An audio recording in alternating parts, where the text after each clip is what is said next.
Hello students, आज की इस वीडियो में हम बात करेंगे क्लास 10 एनसीईआरटी मैथ्स एक्सरसाइज 13.3। बेटा इस 13.3 एक्सरसाइज में जो कंसेप्ट यूज होने वाला है वो है conversion of one solid from another solid. एक सॉलिड का किसी दूसरे सॉलिड में क्या करना, कन्वर्स करना। एक सॉलिड शेप में, जैसे मान लीजिए आपके पास एक स्फेयर है, आपने उस स्फेयर को मेल्ट किया, ठीक है, और उस स्फेयर को मेल्ट करने के बाद मान लीजिए आपके पास एक गोल्ड का स्फेयर, गोल्ड के स्फेयर को आपने क्या किया, मेल्ट किया। मेल्ट करने के बाद आपने उसको क्या बना दिया, क्यूबॉइड बना दिया। तो यहाँ क्या चीज़, देखो क्या चीज़ सेम रहने वाली है। यहाँ जो चीज़ सेम रहने वाली है वो है कि गोल्ड जो, यानी कि वॉल्यूम ऑफ द मटेरियल, जो मटेरियल है वो चेंज होने वाला है। जितना गोल्ड स्फेयर में था उतना ही गोल्ड क्या हुआ, उसमें क्यूब में भी, क्यूबॉइड में भी होगा। बस फर्क क्या आएगा कि शेप चेंज हो जाएगी, लेकिन मटेरियल की जो क्वांटिटी है वो चेंज नहीं होगी। मटेरियल का वॉल्यूम जो है वो चेंज नहीं होगा। और इसी चीज़ को हमें क्या करना है, बेनिफिट लेना है और क्वेश्चंस क्या करने हैं, सॉल्व करने हैं। तो बेटा देख लेते हैं, तो जो फर्स्ट क्वेश्चन है हमारे एक्सरसाइज का, देख लेते हैं। कह रहे मेटेलिक स्फेयर, एक मेटल का स्फेयर है और रेडियस 4.2 सेंटीमीटर। ये मेटल का स्फेयर है, इसकी रेडियस है 4.2 सेंटीमीटर, ठीक है। इसको मेल्ट कर दिया गया and recast into the shape of a cylinder of radius 6 centimetre. इसको मेल्ट करके इससे क्या बना दिया, एक सिलेंडर बना दिया। इसको मेल्ट करके इससे क्या बना दिया, एक सिलेंडर बना दिया। और इस सिलेंडर की जो रेडियस है वो है 6 सेंटीमीटर, ठीक है। Find the height of the cylinder, ये सिलेंडर की हाइट हमें क्या करनी है, फाइंड करनी।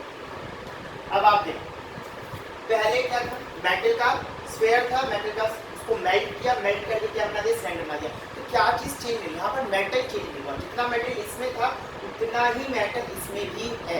यानी कि जो वॉल्यूम ऑफ द मेटल है, वो कुछ भी मेटल हो सकती है, उसका वॉल्यूम क्या रह रहा है, दोनों ही शेप में सेम रह रहा है, लेकिन बस शेप में क्या आ गया, चेंज आ गया। तो जो वॉल्यूम ऑफ स्फेयर है वही क्या होना चाहिए, वॉल्यूम ऑफ सिलेंडर होना चाहिए। यानी कि volume of cylinder must be equal to volume of sphere. Cylinder का वो जो वॉल्यूम है वो स्फेयर के वॉल्यूम के क्या होना चाहिए, इक्वल। अब आप देखो सिलेंडर का वॉल्यूम क्या होता है, सिलेंडर के वॉल्यूम का फॉर्मूला होता है पाई आर स्क्वायर एच। दोनों की रेडियस अलग अलग है, इसलिए मैं दोनों को, सिलेंडर की रेडियस को कैपिटल आर से और स्फेयर की रेडियस को स्मॉल आर से डिनोट करूंगा। स्फेयर का वॉल्यूम होता है 4/3 पाई आर क्यूब। अब आप देखिए इस पाई से पाई क्या हो जाएगा, कैंसिल, ठीक है।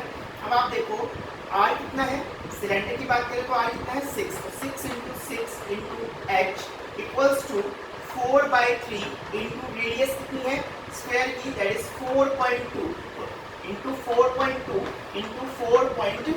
तो ये 4.2 है, तो हम डेसिमल हटा के नीचे 10 लगा सकते हैं,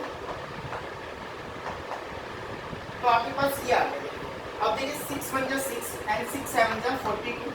यहाँ पर अगेन 6 1 जा 6 6 7 जा 42, और ये आपका कैंसिल हो जाएगा 3 1 जा 3 एंड 3 1 जा 3 एंड 3 4 जा 12, ठीक है। तो अब हम हाइट यहाँ से कैलकुलेट कर सकते हैं। बेटा क्या करेंगे, 7 7 जा 49 और 49 और 14 4 जा 56, तो 49 को 56 से मल्टीप्लाई कर देते हैं। तो 49 इंटू 56 से क्या कितना हो जाएगा, 6 9 जा 54 कैरी किया, 5 and 6 4 जा 24 and 5 29 and 5 9 जा 45 कैरी किया 4 and 5 4 जा 20 and 4 is 24। तो ये हो गया आपके पास 4 9 5 14 कैरी किया 1 4 2 6 and 7 and 2। तो ये आपके पास कैलकुलेट करने पे आ गया 2744, और अपॉन में क्या आ जाएगा, 10 into 10 is 100 and 100 into 10 is 1000। तो ये आपके पास आ गई हाइट ऑफ द 1 2 3 3 के बाद डेसिमल लगा देंगे, हाइट ऑफ द सिलेंडर जो आ गई वो आ गई आपके पास 2.744 सेंटीमीटर, ठीक है।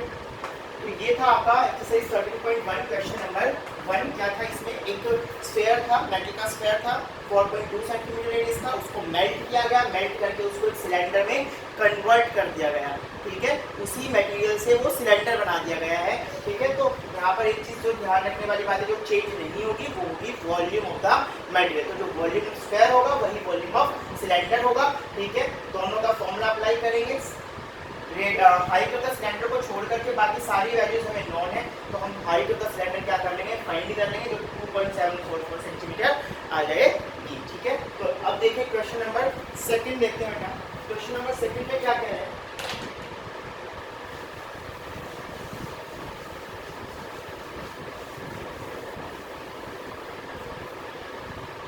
क्वेश्चन नंबर सेकंड देखिए आप, इसमें क्या है, metallic sphere of radius 6 centimetre, 8 centimetre and 10 centimetre.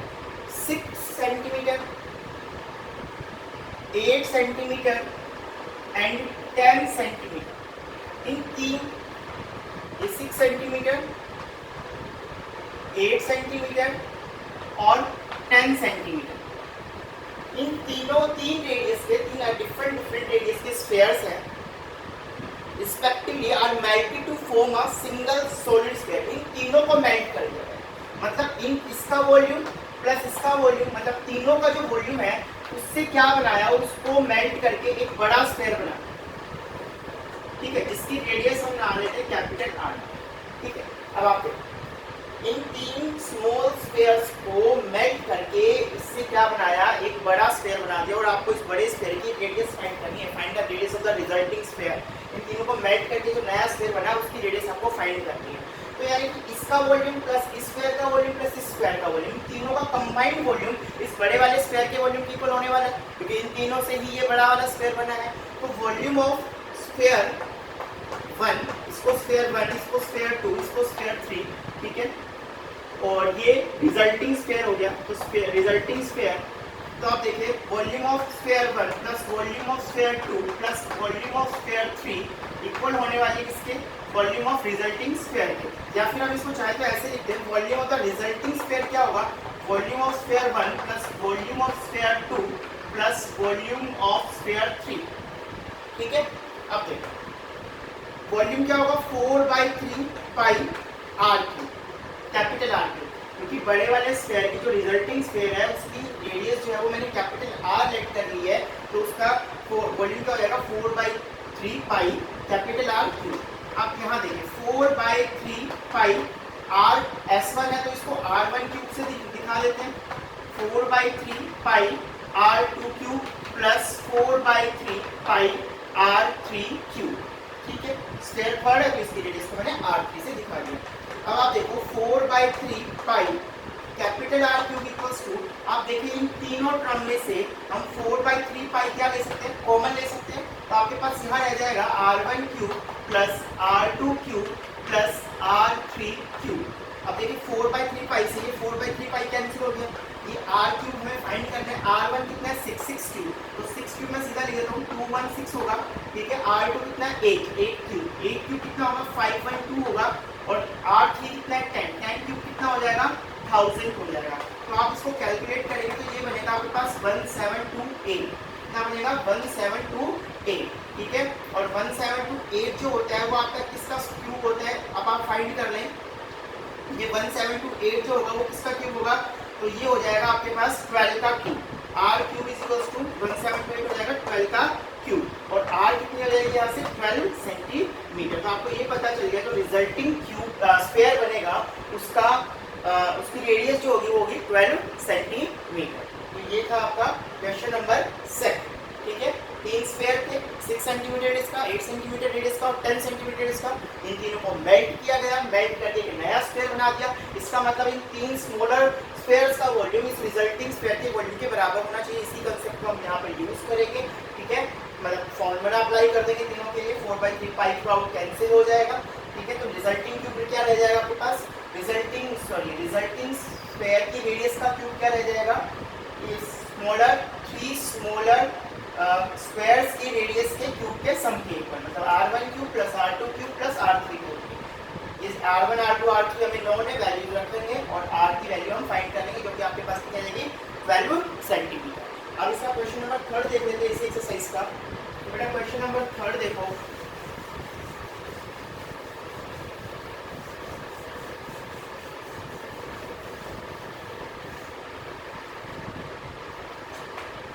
Question number 3 में क्या कह रहा है आपको, क्वेश्चन नंबर 3 में कह रहा है बेटा 20 metre deep well with diameter 7 metre is dug and the earth from digging is evenly spread out to form a platform 22/14। देखिए ये ग्राउंड है, ठीक है, ये मतलब ये ज़मीन है, ये ज़मीन के ऊपर का हिस्सा और ये ज़मीन के नीचे का हिस्सा जहाँ मिट्टी है, ठीक है, पूरे में। अब इसमें क्या किया गया, एक वेल डिग किया गया, एक क्या किया गया, वेल डिग किया गया, इस तरह से कुआं बना दिया गया, ठीक है, जमीन से नीचे का पार्ट है, ठीक। और अब इस कुएं का जो डायमीटर है वो कितना है, 7 मीटर इसका डायमीटर है। ये जो लेंथ, ये जो डायमीटर है इसका कुएं का वो है 7 मीटर और इसकी डेप्थ कितनी है, 20 मीटर, ठीक है। इससे मिट्टी निकालिए, कुएं को खोलेंगे तो क्या निकलेगी, मिट्टी निकलेगी। और उस मिट्टी से क्या बना दिया गया, एक प्लेटफॉर्म बना दिया गया, एक क्यूबॉइडल शेप का क्या बना दिया गया, प्लेटफॉर्म बना दिया गया।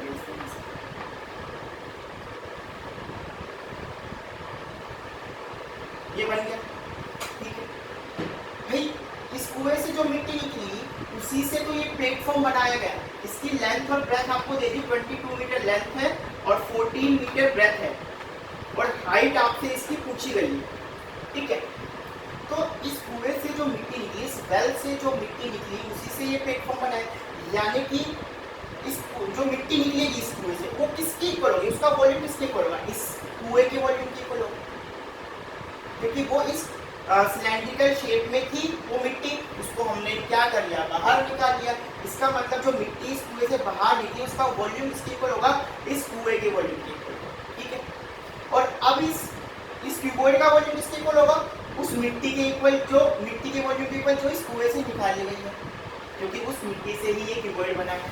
तो देखें तो हम क्या हुआ कि इस कुएं का वॉल्यूम और इस क्यूबॉइड का वॉल्यूम, इस सिलेंडर का वॉल्यूम और इस क्यूबॉइड का वॉल्यूम क्या होना चाहिए, इक्वल होना चाहिए, क्योंकि दोनों में जो वॉल्यूम था वो क्या था, मटेरियल जो था वो मिट्टी थी और मिट्टी दोनों में सेम है। जितनी मिट्टी इस कुएं से निकली उसी से ही प्लेटफॉर्म बना।